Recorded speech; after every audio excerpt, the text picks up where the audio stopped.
अगर आपको इस बात पर यकीन नहीं होता तो खुद ही देख लीजिए।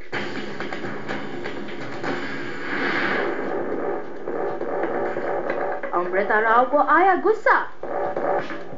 जी हाँ, शायद आपको यकीन ना हो, मगर ये सच है। हमेशा अपनी सॉफ्टनेस के लिए जाने जाने वाली अमृता को भी अब गुस्सा आ ही गया। मगर क्यों? दरअसल बात ये है कि हाल ही में अमृता बनी है एक ज्वेलरी ब्रांड की एम्बेसडर। अब जैसे ही ये प्रेस कॉन्फ्रेंस शुरू हुआ, अमृता आई और मीडिया से रूबरू भी हुई और कुछ देर में अमृता की एवी देखने की बारी आई। मगर ये क्या, लाख कोशिश करने के बाद भी एवी प्ले नहीं हो पाई। कुछ देर तो अमृता ने अपने आप को रोक कर रखा, पर जैसे ही अमृता को बोलने का मौका मिला, उन्होंने अपना फ्रस्ट्रेशन निकाल ही दिया। Thank God the mic is working at least. Amrita ने ये कहकर ये तो जता दिया कि एवी नहीं चली तो उन्हें थोड़ा सा गुस्सा आ गया। मगर जब जूम ने एक्सक्लूसिवली इस बात को अमृता के सामने रखा तो अमृता ने बड़े प्यार से इस बात को टाल दिया।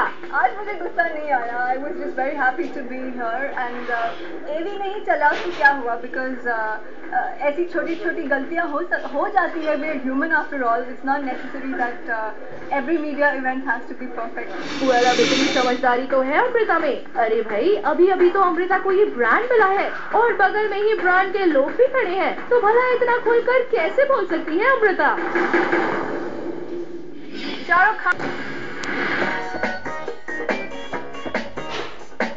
शाहरुख खान ने एक बार फिर निशाना साधा उन बाकी स्टार्स पर जो करते हैं टीवी शोज होस्ट। जी हाँ, शाहरुख ने बताया अपने आप को प्राइसलेस और कह दिया कि प्राइस मनी उनकी नहीं बल्कि बाकी एक्टर्स की जाकर पूछे। जी हाँ, दरअसल बात ये है कि जब से शाहरुख ने रियलिटी शो जोर का झटका साइन किया, तब से ही ये खबरें आने लगी कि शाहरुख है हाईएस्ट पेड एक्टर। मगर बाद में सुनने में ये भी आया कि शाहरुख को पीछे छोड़ दिया है ऋतिक रोशन ने। और जब यही सच्चाई जानने के लिए हमने शाहरुख से उनकी प्राइस मनी पूछ ली तो उनका जवाब कुछ ऐसा था। I tell you, put numbers and figures to other actors.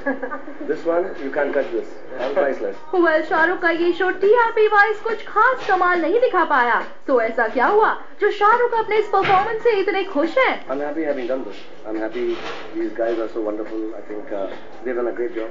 Shahrukh अपने आप को प्राइसलेस तो बताते हैं, मगर ये क्या, शाहरुख कुछ ही पल बाद आप अपनी ही हैसियत पर सवाल उठा देते हैं। जब शाहरुख से पूछा गया कि क्या उनकी अपनी प्रोडक्शन कंपनी इस टाइप इंटरेस्टेड है, तो शाहरुख ने कह दिया कि उनकी तो हैसियत ही नहीं है। मेरी इतनी हैसियत नहीं है। मैं थोड़ी सी चीजें हैंडल करता हूँ, फिल्में बनाना यही बहुत है। मैं तो नहीं कर सकता, लेकिन हमारे जो बड़े बड़े प्रोडक्शन हाउसेस हैं, जो TV industry, I think they should try. लगता है कि बादशाह कंफ्यूज है अपने स्टेटस को लेकर, तभी तो अपने आप को कभी प्राइसलेस बताते हैं तो कभी अपनी हैसियत को कम बता देते हैं। इसीलिए तो हम कहते हैं कि काम के साथ साथ थोड़ा आराम करना भी जरूरी है।